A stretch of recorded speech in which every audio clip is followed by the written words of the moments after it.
I was halfway through folding laundry when Gareth walked in, tapping his keys against his palm the way he always did when he had something uncomfortable to say. He didn't sit down, just stood there near the kitchen entrance like a man about to deliver a notice, not a conversation. "Mom," he said, clearing his throat. "Kaylee's parents. They'll be moving in with us for a while." I blinked once, then again, still holding one of Theo's t-shirts in my hand. He continued faster now. "It's temporary, just until they get back on their feet. Their landlord's raising rent, and with Carl's back issues, they can't really be scrambling right now." He was avoiding eye contact, staring somewhere above my head. My back stiffened, but I kept folding. "They'll need the main bedroom," he added, like it was an afterthought. "It has the ensuite, and Carl can't be climbing stairs in the middle of the night." I looked up slowly. "They'll be in my room?" He nodded once. "You'll just move to the back room, the one near the laundry." I stood very still. The dryer hummed behind me.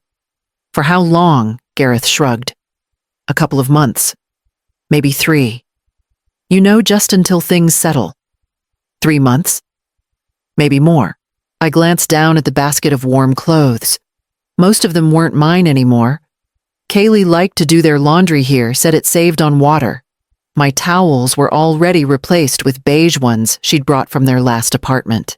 "When were you going to talk to me about this?" I asked. Gareth shifted his weight. "I mean, we are talking about it now." "No. You're telling me." He paused. "It's not like that. We just figured it made the most sense. You barely use the whole space anymore, and the back room is cozy enough for I use that room every day," I cut in. "It's where I sleep, where I read, where I keep my things." "I know, Mom," he said, softening his voice. "It's just for a while. We've already moved some of the boxes." My heart skipped. "Boxes?" I asked, slower this time. "Yeah, just a few. Kaylee wanted to make sure the room would be okay for her parents. She didn't want to assume, but you assumed." He rubbed the back of his neck. "It's just logistics. You've always been generous. This is one of those moments." I wanted to scream, but instead I folded the last shirt, laid it in the basket, and pushed it toward the laundry door. The fabric softener still lingered in the air. He stood there watching me, probably waiting for the usual nod. The one I'd given so many times before when they needed to stay a few months, when Kaylee quit her job to focus on the kids, when they asked to install a second fridge without asking where it would go. But today, I didn't nod. I didn't agree. I didn't fight either. I just walked past him, past the kitchen, past the familiar hall. The door to my bedroom was slightly ajar. I pushed it open and saw 2 large plastic bins sitting at the foot of my bed.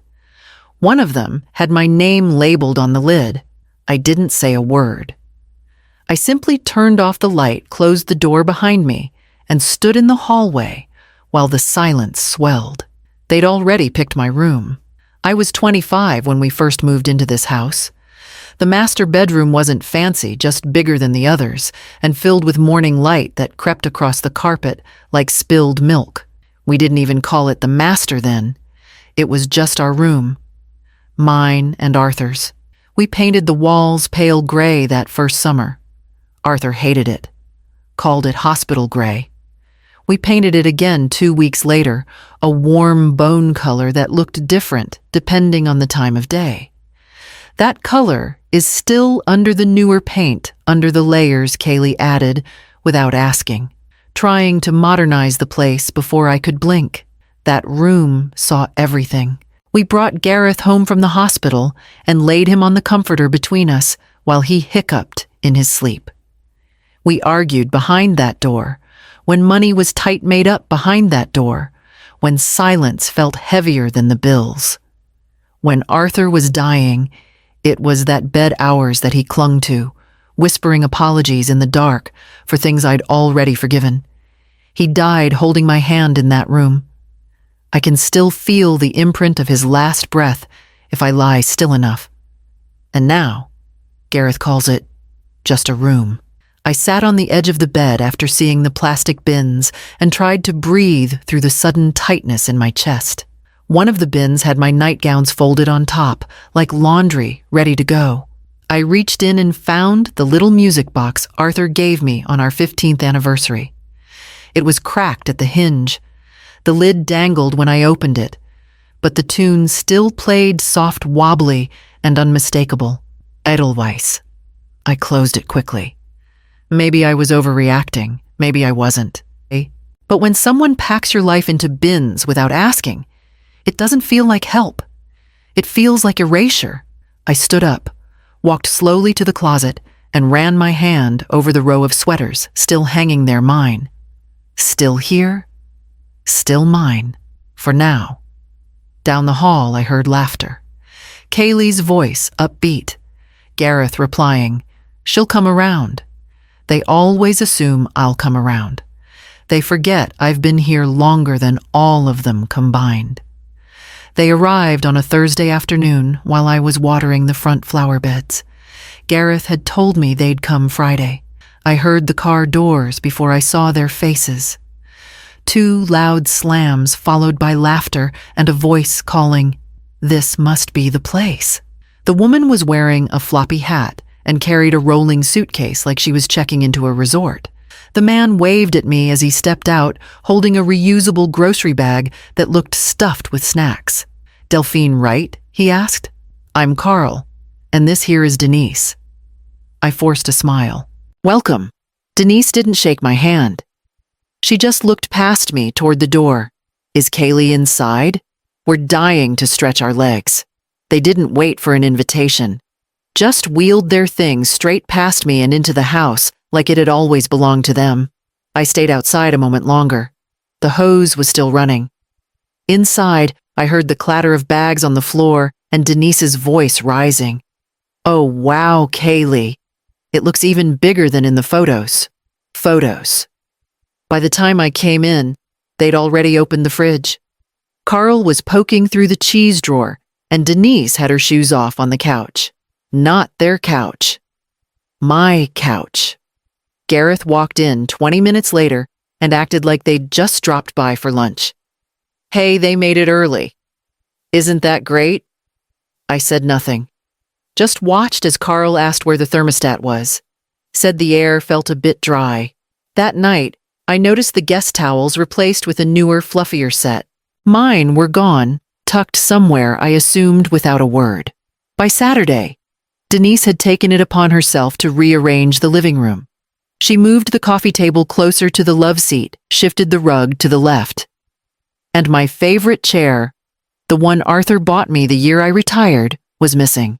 I walked through the kitchen pretending to tidy. "Where's my armchair?" Denise smiled brightly. "Oh, Kaylee helped me move it to the garage.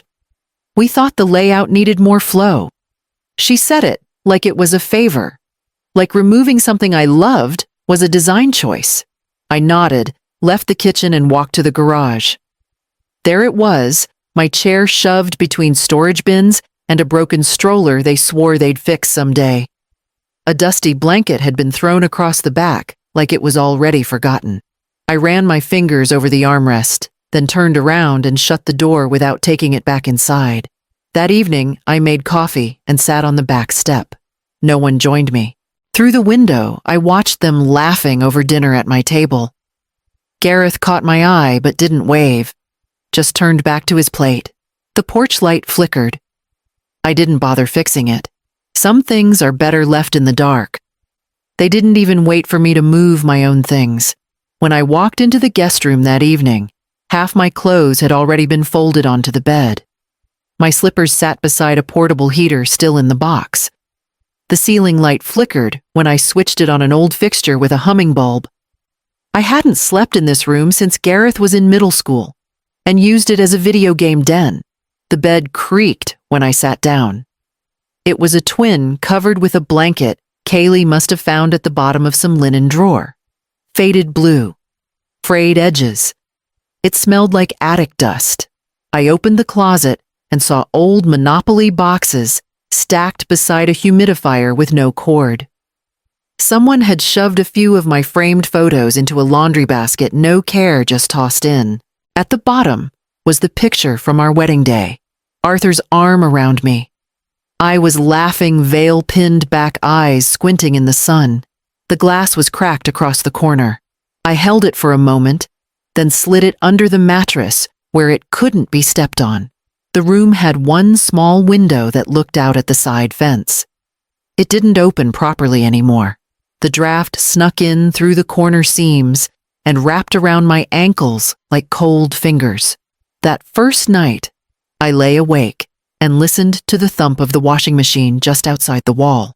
Someone had started a late load, probably Kaylee catching up on the baby's bedding. I heard the click of the dryer door, then footsteps down the hall, laughter, then nothing. The silence was worse. My hip ached.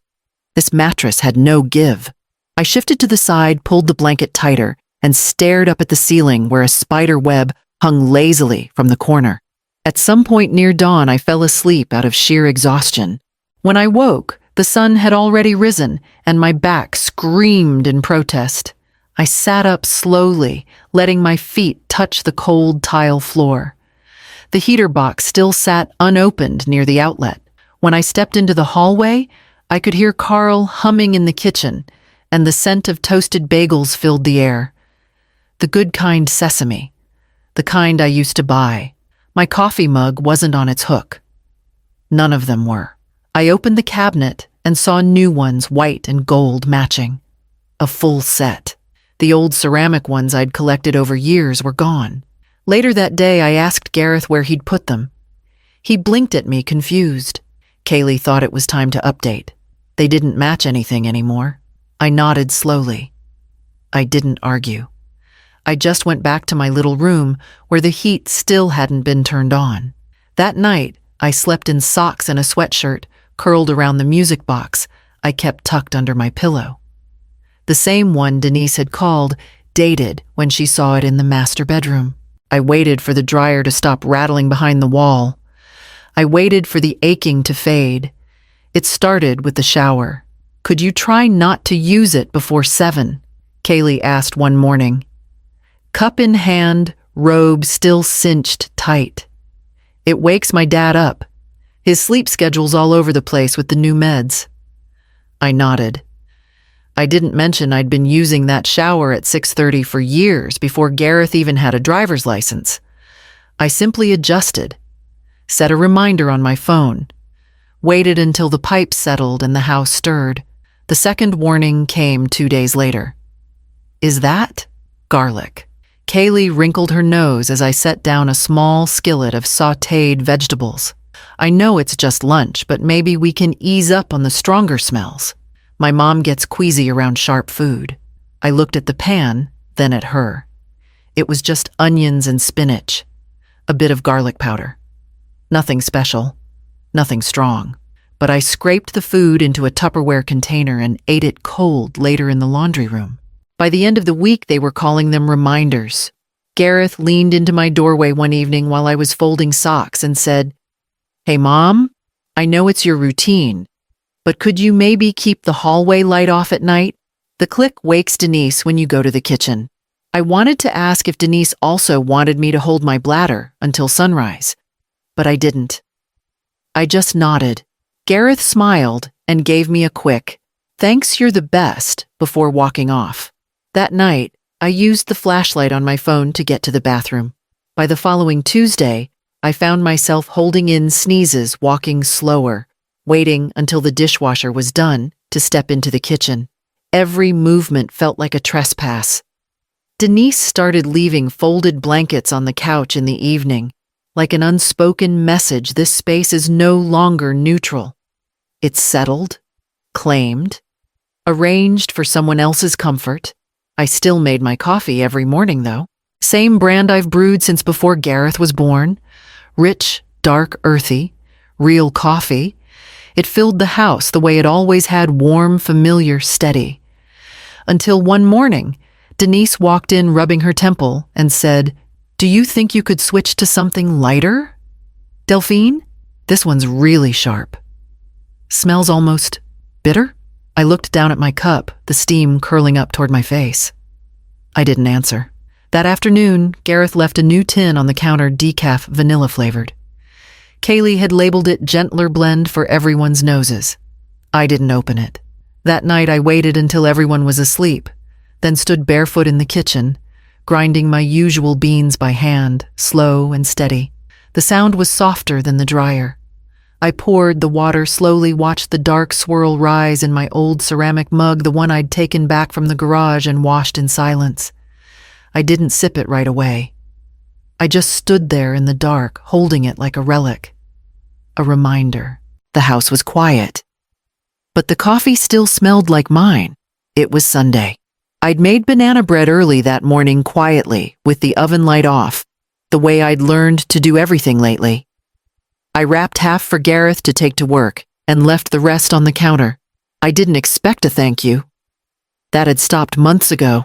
By noon, I was folding towels in the hallway closet. Not spying.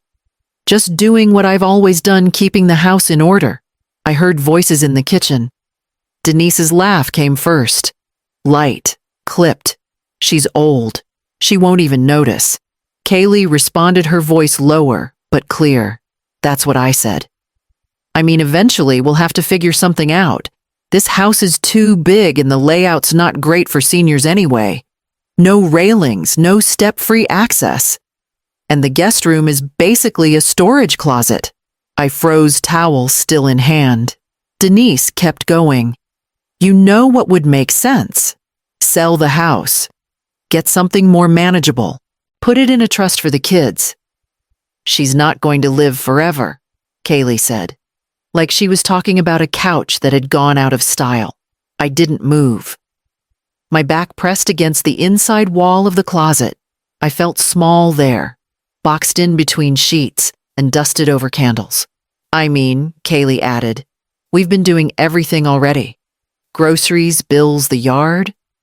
She still pays the mortgage, Gareth said quietly. His voice sounded tired, but not surprised.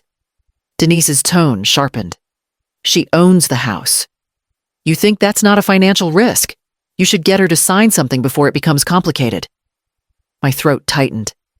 You know what would make this simple, Kaylee said, lighter now, like a joke. If she just decided to move to a senior condo? I found one just 10 minutes from here, heated pool, book club, all of it. Honestly, it sounds better than her current setup. They laughed. She'd never go, Gareth said, after a pause. She might, Kaylee replied, if we frame it right. Something about preserving her independence. Her future. They were talking about me like I was already gone. Like I was some logistical hurdle they needed to quietly push to the side. I stepped back from the closet and gently closed the door. My hands were shaking, towel still half folded. In my room, the laundry room, I sat on the edge of the bed and stared at the music box. I hadn't opened it in days. Preserve my independence. Frame it right. I thought about Arthur's hands, always warm when they folded around mine. He'd warned me once, back when we were raising Gareth, that silence could sometimes be mistaken for agreement. That night, I drank my coffee stronger than usual.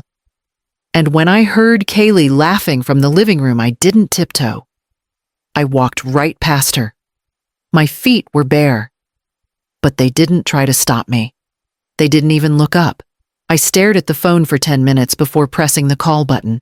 I hadn't spoken to Noelle in nearly 3 weeks. Not because we'd fought, just because I couldn't bring myself to start the conversation I knew would come. She always asked about Gareth, and I always lied a little. That afternoon, I sat on the edge of the guest bed, legs wrapped in a wool blanket that still smelled like mothballs, and dialed. She picked up after 2 rings. Well, I was beginning to think you'd run off to Europe without telling me. I tried to laugh. It came out like a cough. Noelle, I said soft. I was just thinking about you. That's a dangerous sign, she teased. What's going on? You okay? I glanced at the closed door. The distant clink of cutlery and muted voices from the kitchen filled the silence like background noise on a radio. I couldn't turn off. "I'm fine," I said. A pause. "You don't sound fine. I've just been tired. You know, busy around the house." "Busy," Noelle said. "Dell, it's your house. You're 72. You're not supposed to be busy unless it's with a good book and coffee." I looked down at my hands. My wedding ring was still there. I hadn't taken it off in 32 years, not even after Arthur passed. My voice caught.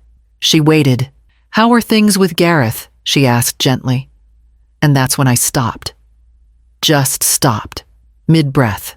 Mid-thought. I opened my mouth, but nothing came out. It was like all the words had scattered fled to the corners of the room where the paint peeled and the air smelled faintly of laundry soap and damp towels, Delphine Noelle said. I swallowed hard. "I don't know." I could hear her sit up straighter on the other end of the line. I could picture her face, the wrinkle between her eyebrows. She knew me too well. "I found our wedding photo under a pile of board games," I said suddenly. "In this room." It was cracked. Noelle was quiet. She didn't rush me. "I think they're planning something. They talk about me when I'm not in the room. Like I'm already gone." "You need to say something," she said quietly. "I'm not sure they'd hear it even if I did. Then say it for yourself." There was a knock at the door, soft, polite fake. I didn't answer. Noelle's voice came through the phone again.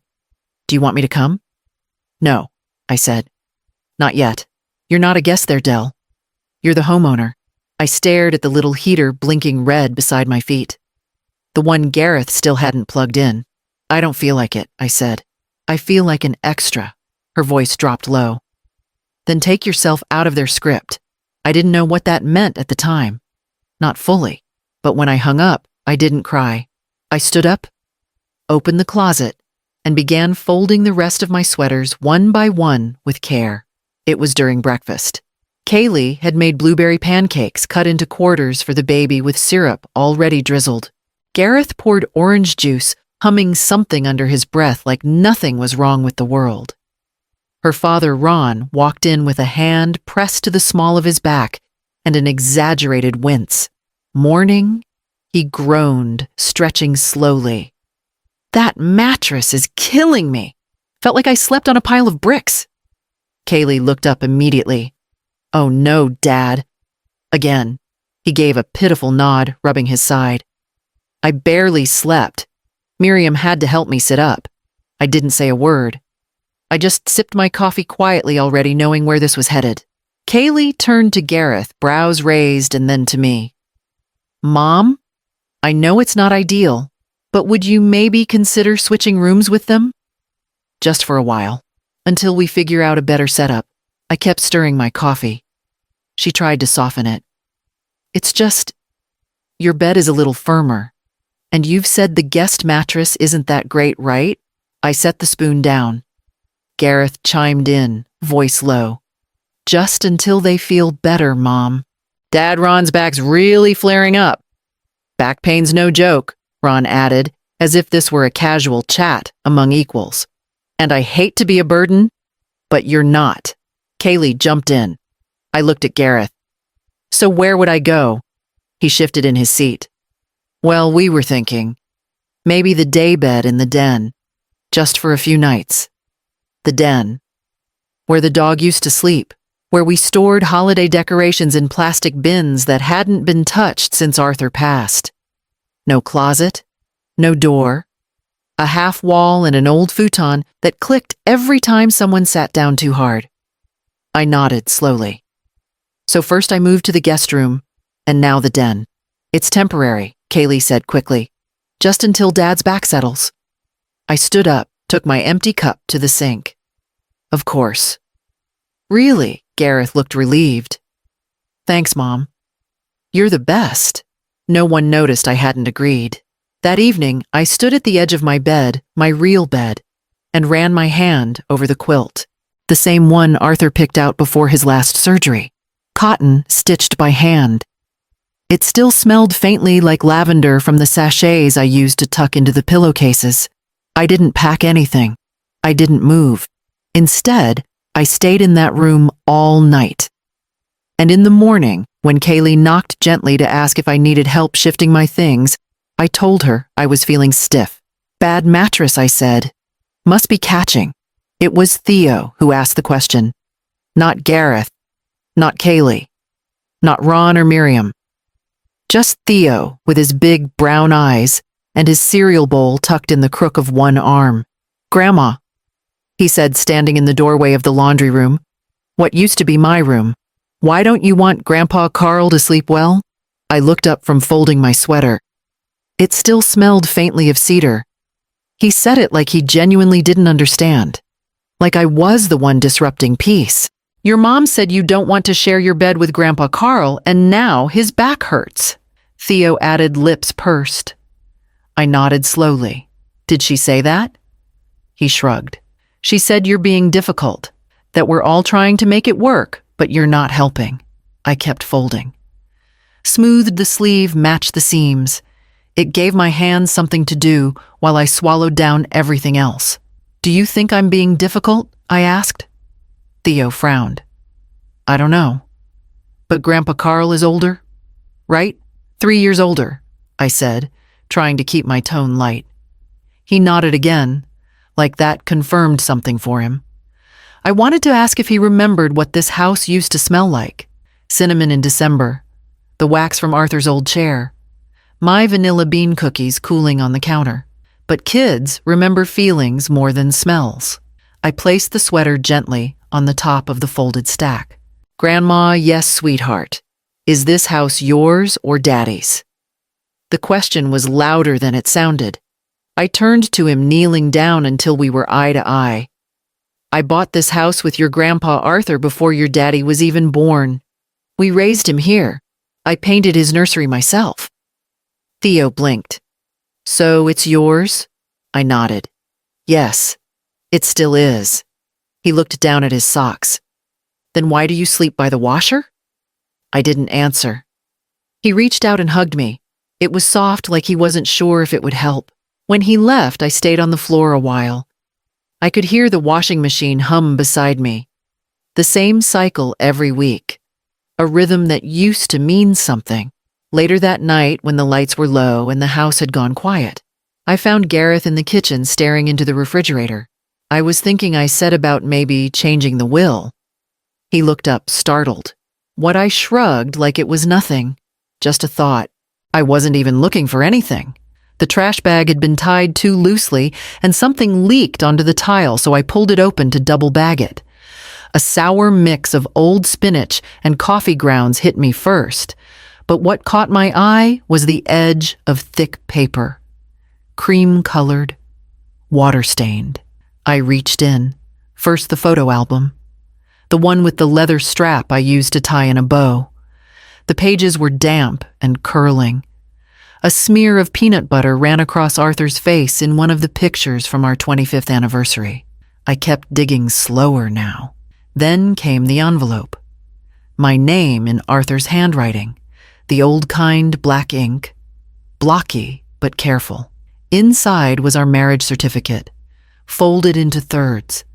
I'd kept it tucked in the top drawer of the tall dresser since the day we moved in. There was also a letter. Not one I recognized. Arthur must have written it during his final weeks. I saw his signature at the bottom, faded but clear. I didn't read it there. Not with the rot of onion peels and sticky cans around me. I took it all, photo album, certificate, letter, and set them on the porch bench in the sun, like patience needing warmth. When I stepped back inside, the house sounded wrong. Too quiet. Too arranged. I found Kaylee by the sink scrolling on her phone. Did you clean the bedroom drawers recently? She looked up. No. Why? I waited. Nothing else came. I found some of my personal things in the trash. Her eyes widened just slightly. Not shock, just recognition. Maybe one of the kids was playing, she offered. I nodded. Maybe. No one said another word about it. That evening I dried the photo album with a hairdryer and laid the pages flat on my bed. The letter I finally read. Arthur had written, "You were always the foundation. If they ever forget it, remind them who built the house." I folded it back up, slid it into a fresh envelope, and placed it gently in my purse. I found the notebook in the back of the kitchen drawer behind old batteries and 3 expired coupons. It wasn't anything special. Spiral-bound navy blue college ruled, probably from Theo's school supplies 2 years ago.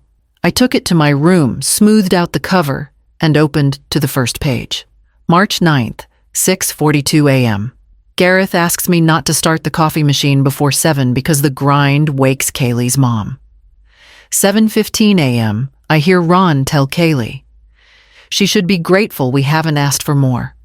I didn't plan to show it to anyone. This wasn't for confrontation. It was for clarity. Because lately, things blurred too easily. Words were said and then denied. Looks passed, then pretended away. I needed proof not for them, but for me. I kept the notebook on the dresser next to my glasses case, small enough to slip into my cardigan pocket if I went to the kitchen or out to the garden. I wrote quietly, always in pen. March 10th, 9:22 p.m. Kaylee moved my knitting basket into the garage to clear space. No one asked. March 11th, 4:08 p.m., found Arthur's old cufflinks in the hallway donation box. The act of writing gave me back a kind of dignity. If I was invisible in the room, I was still present on the page. I didn't interrupt their conversations, but I noted them. Word for word. Date, time, context. Like stitching a pattern I already knew would be useful later. Sometimes I'd sit in the laundry room, knees aching from the tile floor, and go back over the entries. Not to torture myself, to remember that I wasn't imagining this.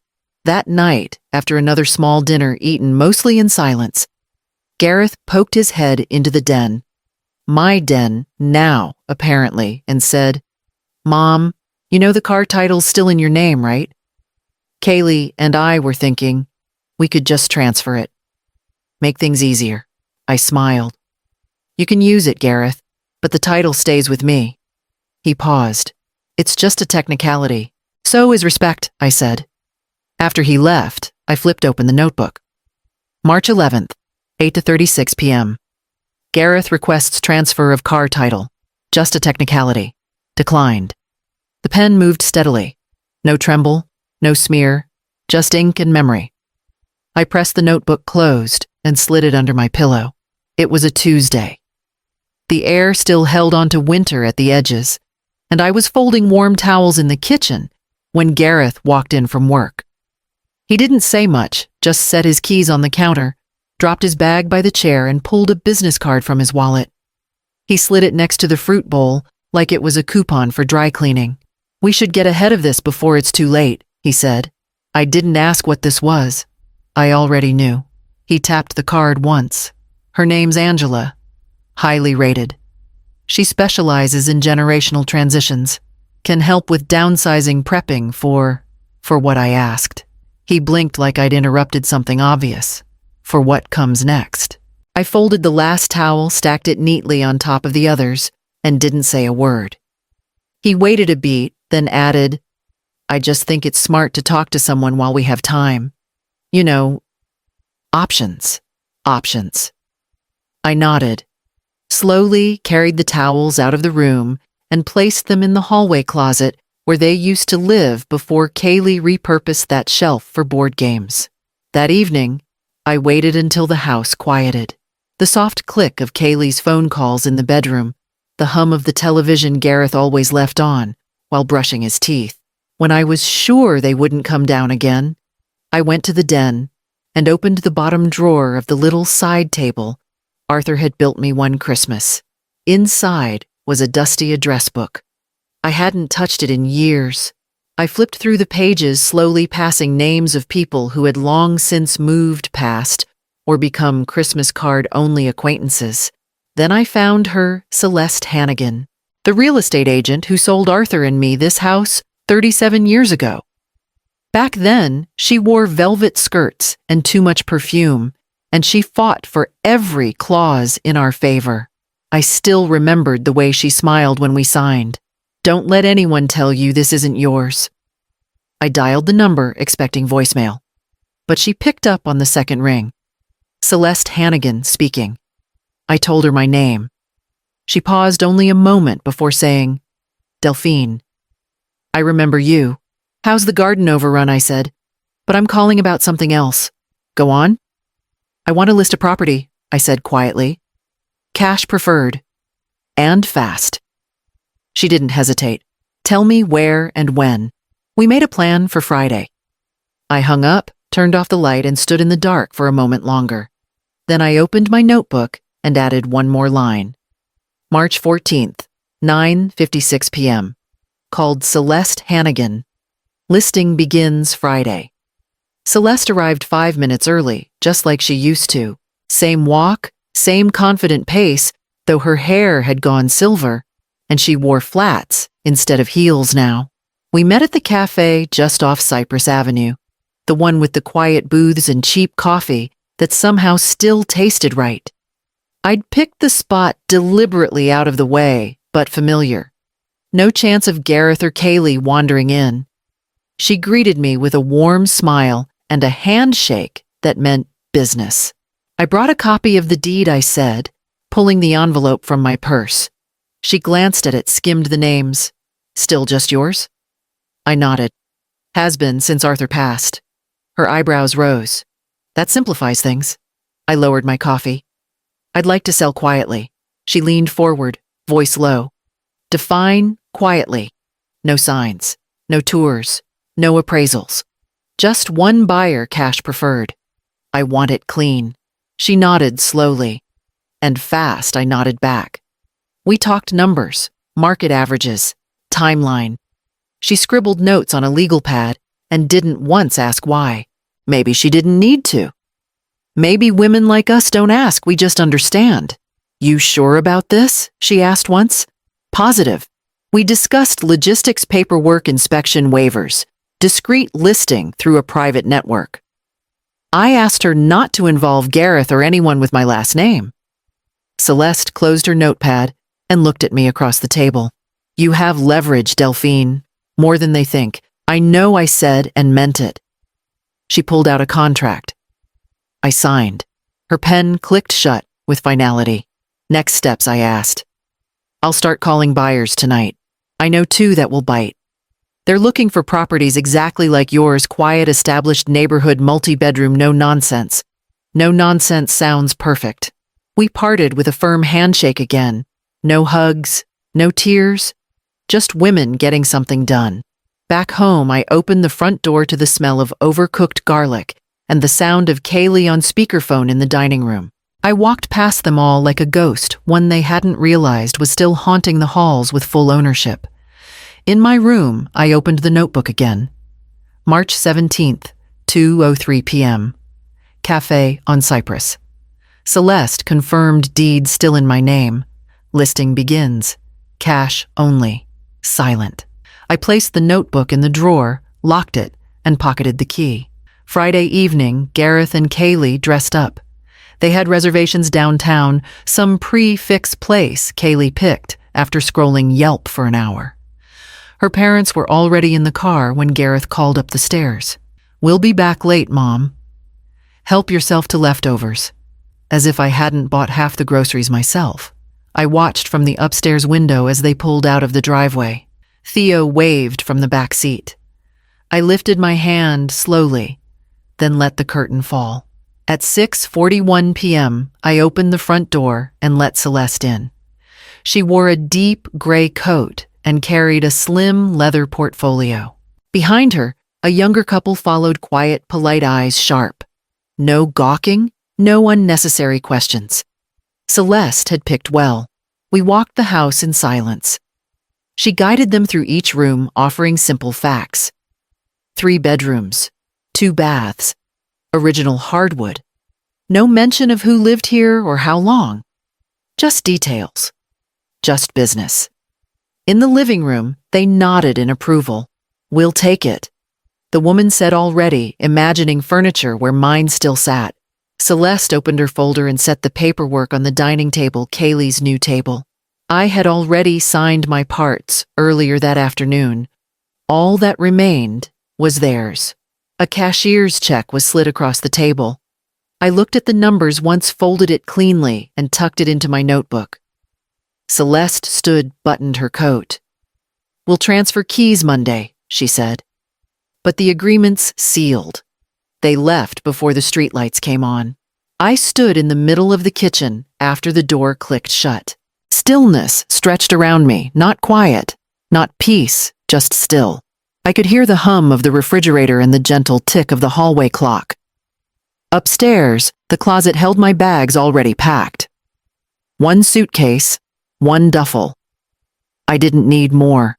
By the time their car returned, I was sitting on the porch coat, zipped purse in hand.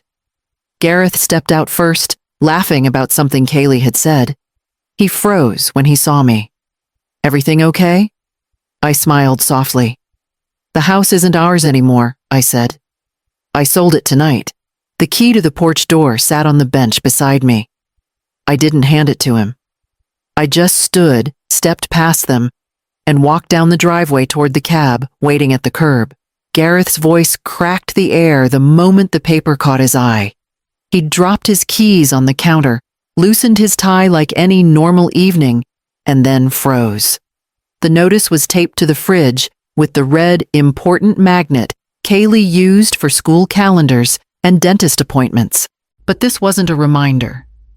It was the formal buyer notification sale, finalized keys to be handed over Monday, vacate premises within 72 hours. You did what he shouted, the page trembling in his hand. From the kitchen table, I stirred my coffee. Kaylee was already on her phone, pacing the hallway with a shrill, panicked tone. "Mom, she really did it. Yes, she sold it. I don't know how. What do you mean? Where will we go? I don't know." Theo sat frozen on the couch, his handheld game forgotten in his lap. I took a slow sip. Black. No sugar. The way Arthur used to drink it. Gareth stormed into the dining room. "This is some kind of joke, right?" I looked at him. "It's not. You sold the house." Without telling anyone, I told someone. I said the realtor. His hands balled into fists at his sides. "You didn't even talk to me." "Neither did you," I said calmly, "when you decided I didn't need my room." He blinked hard, as if trying to process a language he hadn't studied. Kaylee entered, still clutching her phone. "You can't just evict us." "I didn't," I replied. "The new owners are allowing you until Monday. That's more than I got." "But this is our home," Gareth said. "No," I said gently, "it was mine. You moved in, you took over, and then you gave my bedroom to strangers." Kaylee's mouth opened, but no words came. I stood and walked to the sink, rinsing out my mug. "You made choices. Now so did I. You're seriously going to let us get kicked out?" Gareth asked, voice shaking. "I'm not letting anything happen," I said. "It already has." Silence stretched across the kitchen. Upstairs, I knew were boxes they'd never even noticed I'd packed. 37 years of memories reduced to what mattered. The rest, that could stay with them, or with the new couple who'd already fallen in love with the kitchen tiles. I walked to the hallway closet and took out my coat. "We're your family," Gareth shouted, his face flushed, standing in the entryway like he owned the walls. I slipped one arm into my coat, then the other. That used to mean something. His eyes flinched at that, just slightly, but I saw it. "You didn't have to go this far," he said, voice brittle now, trying to pull me back from the cliff he didn't realize he'd built. "You could have just talked to us." I adjusted the collar of my coat. "I did talk. You stopped listening." Kaylee stepped forward. Arms crossed, her tone clipped. "This isn't how real families act." "No," I said, still calm. "Real families don't discard each other's memories. Real families don't tape over wedding photos or toss certificates in the trash." Theo was watching from the stairs. His head leaned against the railing, eyes wide. I softened, only slightly. When you decide someone is just furniture, you shouldn't be surprised when the house changes hands. Gareth looked like he wanted to scream, but he didn't. Maybe he realized that raising his voice now would only make him smaller. "We'll figure something out," Kaylee muttered. "We always do." I nodded. "I'm sure you will." I didn't slam the door when I walked out. I didn't curse or cry or flinch. I just left. Because I didn't need to prove anything to anyone anymore. Not even them. The truck pulled up at 5:42 a.m. I watched from across the street, coffee in hand, as the movers killed their headlights and stepped out into the gray light. I'd arranged everything the day before, address access instructions. They didn't need a key. The buyers had left the back door unlocked after their walkthrough. By the time Gareth stumbled outside in socks and a wrinkled t-shirt, they were already loading the living room furniture. "What the hell is going on?" he shouted. One of the movers glanced at him, then looked away. They had a job to do. I stayed on my side of the street on the bench in front of the bakery that hadn't opened yet.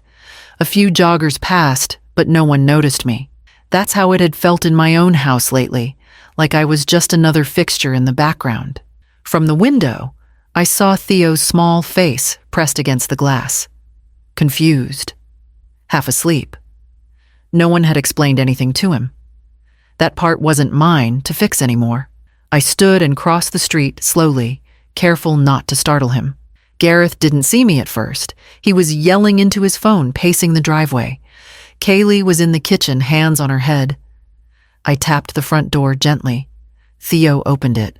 "Hi, sweetheart," I said, crouching to his eye level. "I have something for you." He nodded, but didn't speak. From my purse, I pulled out the small wooden box. It was smooth, honey-colored, about the size of a jewelry case. Arthur had made it for me our first Christmas together. Inside were 5 things: a photo of us on the porch, swing a pressed daffodil, my wedding ring, a folded recipe card in Arthur's handwriting, and the house key. I handed it to Theo with both hands. "Keep this safe," I said. "It's not for now. It's for when you're older." He looked down at it, then back at me. "Will I see you again?" I brushed the hair from his forehead. "Yes. When the time is right." Behind him, I heard Gareth shouting something. Maybe at the movers, maybe at no one in particular. Kaylee slammed a cabinet door. I stepped back onto the porch. Theo clutched the box to his chest. The wind picked up, carrying the sound of boxes sliding across floors and furniture creaking on ramps. I walked down the steps without looking back. The first thing I did was hang my keys on the tiny brass hook by the door. It sounds simple, even silly, but after everything, after being told when to shower, what smells were too sharp after watching people who called me family remove my wedding photo, like it was clutter. It felt like planting a flag. This was mine. Not borrowed. Not tolerated. Mine. The apartment wasn't much. A 1-bedroom tucked above a florist's shop with an aging carpet and a humming radiator that never quite knew what temperature to be. But it had morning light. It had silence. And it had a door that only opened when I chose. I set my bag on the kitchen counter, laminate peeling at the edges, and turned on the little coffee pot I'd brought with me. It burbled like an old friend clearing its throat. No one was around to complain about the smell.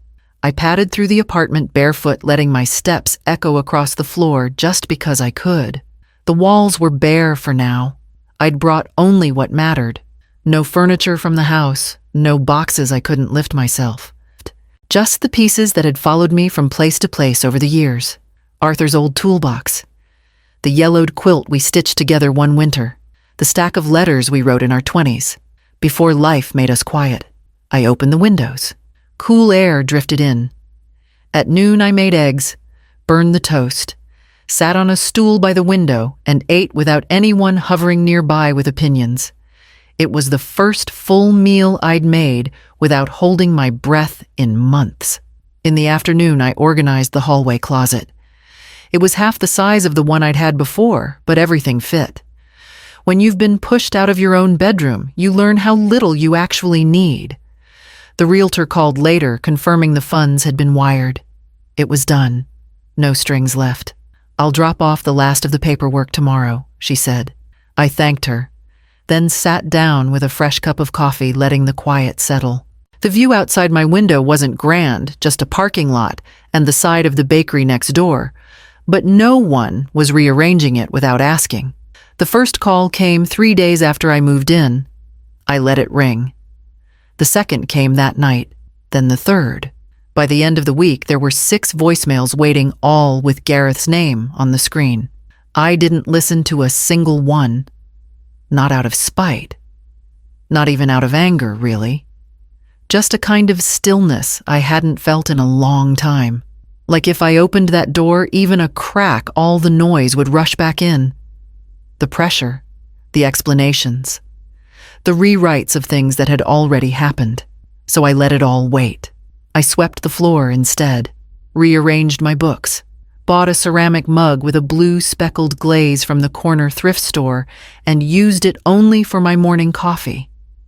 I was building small rituals, now quiet ones, that didn't require approval or explanation. On Thursday, I passed the florist downstairs and she waved me in. "Need anything fresh today?" she asked, holding up a bunch of daffodils. I hadn't bought flowers for myself in years.